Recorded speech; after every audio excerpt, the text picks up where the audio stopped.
T'es sûr? Faut bien qu'on le fasse un jour ou l'autre de toute façon, hein, on n'a pas le choix. Hein. Mais est-ce qu'on est prêt? Bah, le saura-t-on jamais?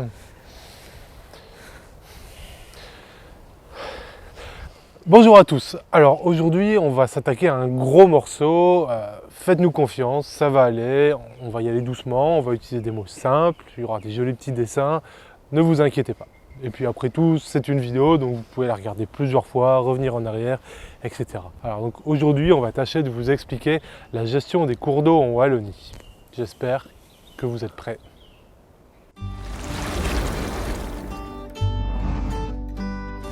En Wallonie, la compétence de la gestion des cours d'eau est partagée par différents acteurs.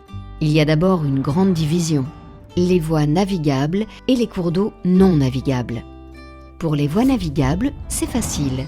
Elles sont gérées par le service de voies hydrauliques du SPW, le service public de Wallonie. Ensuite, et c'est maintenant que ça se corse, ce sont les cours d'eau non navigables. Ils sont découpés en plusieurs parties et il y a un gestionnaire par partie. Il existe la partie non classée et la partie classée qui peut être subdivisée en 3 catégories. Mais juste avant, rappelons la définition d'un bassin versant.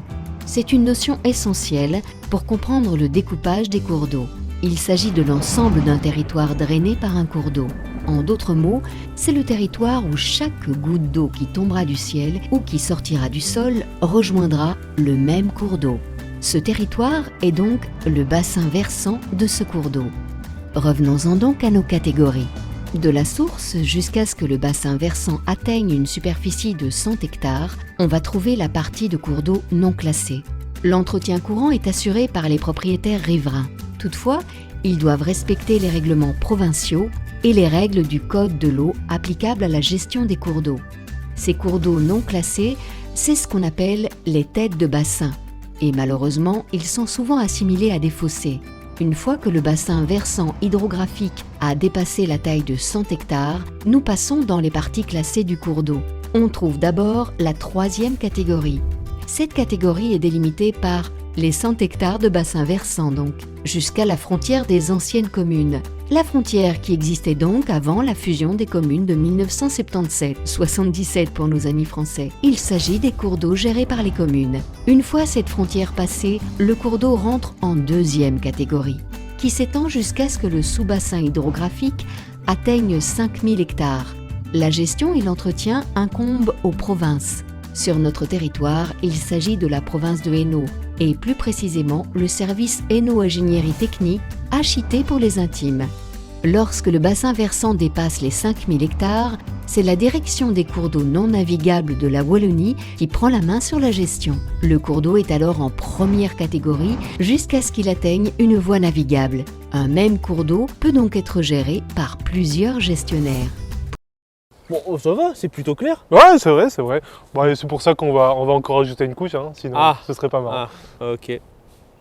Pour les parties de cours d'eau non classées et les cours d'eau classés de 3e ou de 2e catégorie, il peut exister une autre structure de gestion, la Watering. Il s'agit d'administrations publiques composées des propriétaires riverains qui se substituent pour la gestion du cours d'eau sur leur territoire, sauf les premières catégories. Autrement dit, ce sont des associations de propriétaires qui assurent les travaux d'entretien et de gestion des cours d'eau. Cependant, le travail se fait en concertation avec les communes et les provinces. Les Waterings sont aussi suivis par la direction de cours d'eau non navigables du SPW qui assure le contrôle du fonctionnement de la Watering. Alors enfin, on précise que par gestion, on entend donc l'entretien et les aménagements du lit des cours d'eau. Ok, bon, c'est pas si compliqué.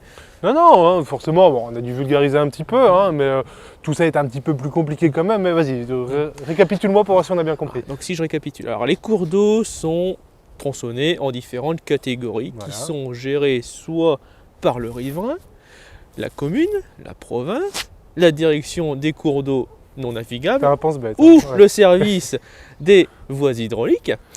Et quand il y a une Watering, c'est elle qui va gérer les non classés, les 3e catégories et les 2e catégories. Tout juste, c'est magnifique. Bon bah voilà.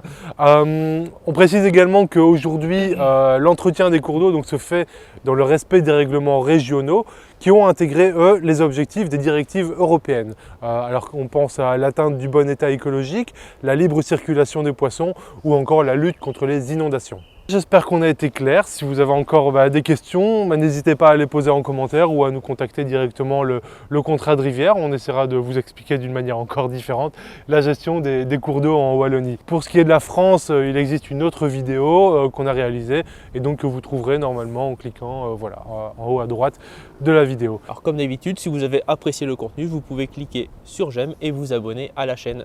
Voilà, à bientôt. À bientôt.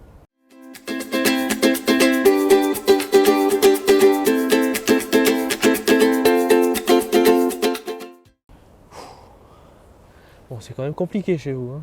Ouais, t'inquiète pas, c'est pas juste la gestion de l'eau, c'est partout pareil.